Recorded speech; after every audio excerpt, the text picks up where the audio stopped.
Assalamualaikum warahmatullahi wabarakatuh. Hamdan wa syukranillah, salatu wassalamu ala rasulillah, amma ba'd.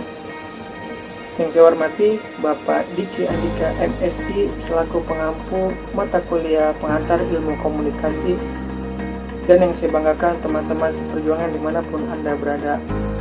Kami dari kelompok 8 yang beranggotakan saya Ihza Muhammad Kakban dengan NIM 115. Saya Haikal Harubi Robi, NIM 132 dari kelompok 8 Ilmu Komunikasi jurusan Manajemen Dakwah. Perkenalkan, nama saya Firza Aulia Maulida, NIM 119 dari kelompok 8. Perkenalkan, nama saya Farhan, NIM 116. Saya Miful Jannah, NIM 117 dari kelompok 8. Kami di sini kelompok 8 akan mempresentasikan sebuah makalah yang berjudul Komunikasi dan Dakwah. Secara umum, komunikasi memiliki kecenderungan menyampaikan pesan-pesan yang sifatnya lebih umum, baik tentang informasi yang sifatnya ilmiah atau yang lainnya. Komunikasi sendiri memiliki banyak keterkaitan dengan keilmuan-keilmuan umum lainnya, seperti psikologi serta ilmu-ilmu sosial lainnya. Kecenderungan umum keilmuan komunikasi pada dasarnya dilatar belakangi oleh sifat komunikasi yang bisa masuk dalam setiap keilmuan serta kebutuhan keilmuan-keilmuan lain dengan ilmu komunikasi tersebut. Komunikasi dalam dakwah sangat diperlukan. Disinilah kita kemampuan untuk membangun suatu sikap atau tingkah laku yang berasal sesuai dengan misi atau pesan dakwah yang disampaikan. Secara umum, kata dakwah yang berasal dari bahasa Arab yang mempunyai arti mengajak, menyeru, memanggil, sama halnya dengan para ahli di bidang ilmu dakwah. Dilihat dari bahasa kata dakwah atau tablik mengandung arti proses penyampaian pesan-pesan tertentu yang berupa ajakan atau seruan dengan tujuan agar orang lain memenuhi ajakan tersebut. Maka di sini kami kelompok 8 akan merumuskan rumusan masalah. Yang pertama, apa itu komunikasi, dan yang kedua, apa itu dakwah. Di sini saya akan menjelaskan pengertian komunikasi secara etimologi. Kata komunikasi berasal dari bahasa Latin communication dengan kata dasar komunis yang berarti sama kesamaan makna dalam kurung komunis. Sedangkan secara istilah, komunikasi didefinisikan sebagai proses penyampaian pesan dari seseorang atau lembaga kepada orang lain atau kelompok orang, baik secara langsung atau tidak langsung. Yang kedua adalah unsur-unsur komunikasi.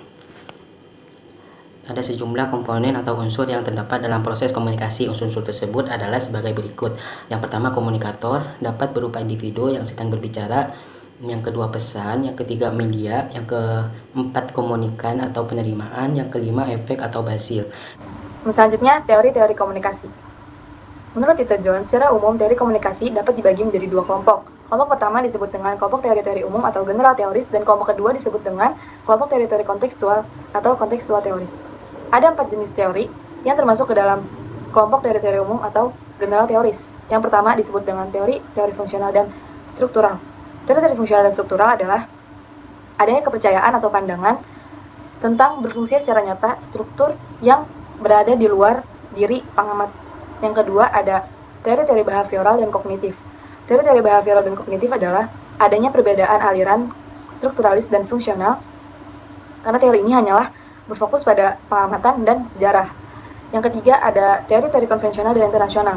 Menurut pandangan teori ini, kehidupan sosial merupakan suatu proses interaksi yang membangun, memelihara, atau mengubah kehidupan sosial, termasuk dalam hal bahasa dan simbol-simbol. Yang keempat ada teori-teori interpretif dan kritis. Teori-teori ini gagasan-gagasannya banyak berasal dari berbagai tradisi. Selanjutnya, teori-teori yang termasuk ke dalam kelompok teori-teori kontekstual atau kontekstual teoris dapat dibagi menjadi 4, yaitu yang pertama ada komunikasi antar pribadi, komunikasi antar kelompok, yang ketiga ada komunikasi antar organisasi, dan yang keempat ada komunikasi massa. Studi kasus dalam komunikasi yang berjudul Fenomena Generasi Menunduk. Perkembangan teknologi sekarang ini telah mengubah dunia menjadi sangat modern karena telah adanya internet dan juga gadget. Inilah yang menimbulkannya fenomena yang sangat tragis, di mana seluruh manusia telah mengubah kebiasaannya menjadi menunduk.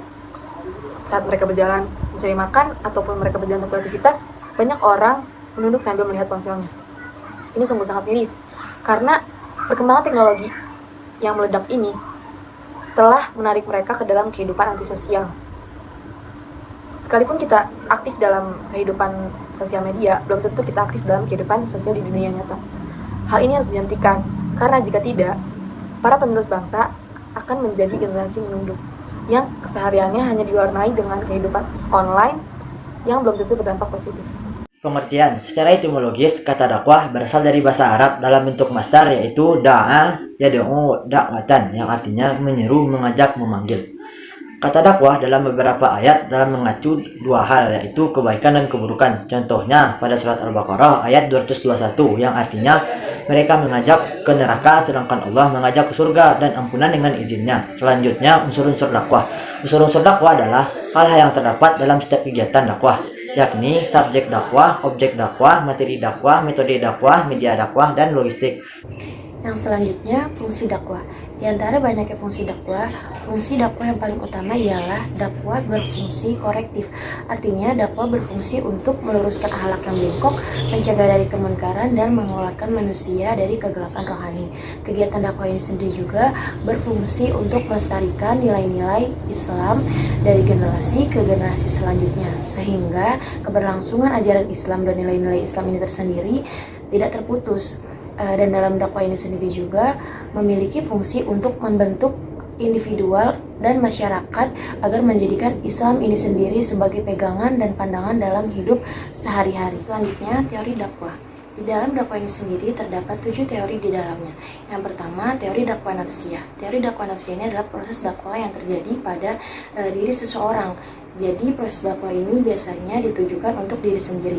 Yang kedua, teori dakwah fardiyah. Teori dakwah fardiyah adalah proses dakwah yang terjadi ketika dai dan matlunya bersifat perseorangan dalam bentuk tatap muka langsung.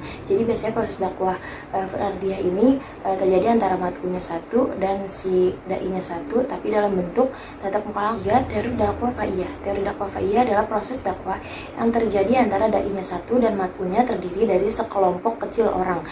Jadi bisa matlunya itu bisa dari 3 sampai 20 orang, tapi secara tatap muka langsung. Teori dakwah hizbiyah. Teori dakwah hizbiyah adalah proses dakwah yang terjadi antara dai-nya satu dan matlunya terdiri dari sekelompok orang yang terorganisasi. Misal si dai-nya itu satu, si A, nah terus si matlunya ini terdiri dari majelis A, majelis B, dan majelis C, dan sebagainya. Yang kelima, teori dakwah ummah. Teori dakwah ummah adalah proses dakwah yang dai-nya itu perorangan dan matlunya sejumlah orang banyak. Tapi di sini bisa secara langsung, bisa juga secara media massa atau media cetak, namun tetap bersifat monologis. Yang keenam, teori dakwah syubiyah. Teori dakwah syubiyah adalah proses dakwah yang terjadi antara dai dan matlunya ini berbeda suku bangsa dan budaya, dan beda juga wilayah kebangsaannya. Nah, yang ketujuh, ada teori dakwah qabiliyah. Teori dakwah qabiliyah adalah proses dakwah yang terjadi antara si dai dan matlunya ini berbeda suku budaya, tapi masih dalam satu wilayah kebangsaan. Selanjutnya, case study atau studi kasus dalam dakwah. Mungkin sebelumnya teman-teman pernah menjumpai atau melihat kasus-kasus di dalam dakwah, dan kami selaku kelompok 8 mengangkat studi kasus dengan tema kurangnya minat pemuda di dalam lembaga keislaman.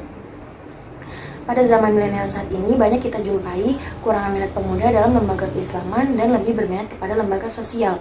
Mengapa demikian? Dari beberapa orang yang ditanya, mereka menjawab dengan bosan.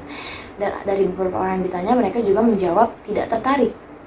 Nah, dari sini saya simpulkan bahwasanya lembaga keislaman ini memiliki peran penting dan peran aktif untuk mengajak dan mengingatkan para pemuda akan pentingnya melestarikan nilai-nilai keislaman agar tidak terputus dari generasi yang satu ke generasi selanjutnya. Nah, dengan apa?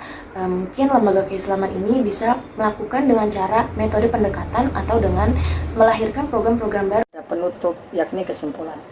Yang pertama, kesimpulannya adalah komunikasi secara etimologi. Kata komunikasi berasal dari bahasa Latin, communication, dengan kata dasar komunis yang berarti kesamaan makna. Sedangkan secara istilah, komunikasi didefinisikan sebagai proses penyampaian pesan dari seseorang kepada orang lain, baik secara langsung, tatap muka, atau melalui media. Dan yang kedua, dakwah. Dakwah secara etimologis, kata dakwah berasal dari bahasa Arab dalam bentuk masdar, yaitu da'a yad'u da'watan, yang artinya memanggil, mengajak, menyeru. Semuanya telah kita paparkan dari kelompok 8, dan terima kasih atas perhatiannya. Wallahul muwaffiq ila aqwamit thoriq. Assalamualaikum warahmatullahi wabarakatuh.